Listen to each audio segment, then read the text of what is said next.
السلام عليكم. خير ما نبدأ به الكلام والصلاة والسلام على خير الأنام. اليوم ما جيش نهضر على التغذية ولا على الأمراض. اليوم جيت نهضر على مرض خطير وهو مرض القلوب. بعض الناس في التعاليق اللي تفكيرهم بسيط وكيقيسوا كل شيء بالمادة تيكتبوا لي: انت تتربح الفلوس على ظهر المتابعين، انت كدير الاشارات للشركات، انت تتقدم محتوى باش تعمر الجيب ديالك.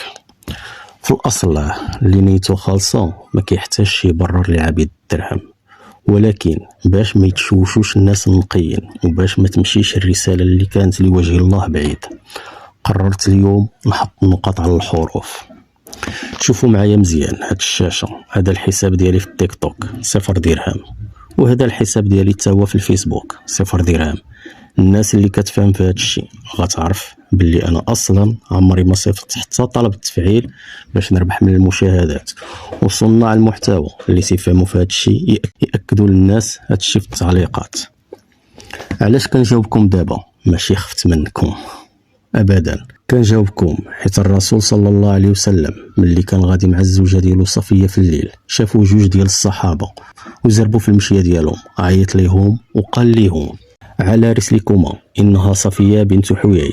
قالوا لي: سبحان الله يا رسول الله، واش غنشكو فيك؟ قال لهم: ان الشيطان يجري من الانسان مجرى الدم، واني خشيت ان يقذف في قلوبكم شرا.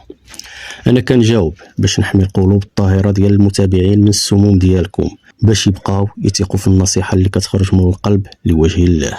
ندوز دابا للطعنه الثانيه اللي ضراتني في قلبي اكثر من الفلوس. شي وحدين كيقولوا لي ما تبقاش صلي على الرسول صلى الله عليه وسلم ودخل نيشان في الموضوع.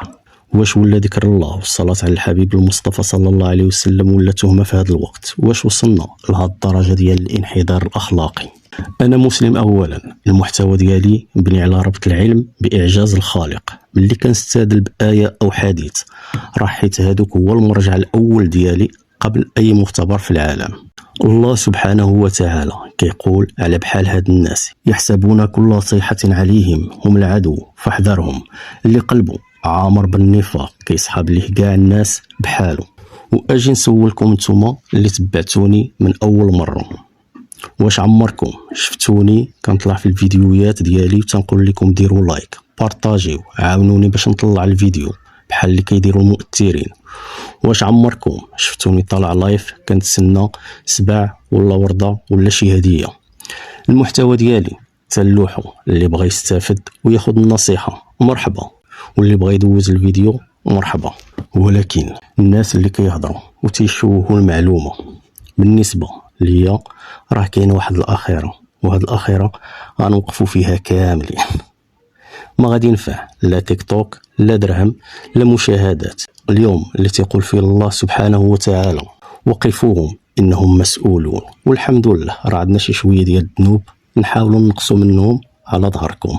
بين قوسين وباش نكون صريح معاكم، انا كنت غنسحب من هذا الشيء هذه مده طويله، حيت البحث والتوجيه المحتوى كياخذ من وقتي وطاقتي بزاف. ولكن ملي شفت بعض الناس الاوفياء قالوا لي بقى رغم المشاغل ديالي والمشاكل الخاصه ديالي اللي كنواجهها ولا داعي لذكرها، قلت مع راسي ماشي مشكل، هاد الشيء كيهون، حيت التجاره والربح مع الله سبحانه وتعالى احسن من اي تجاره في الدنيا.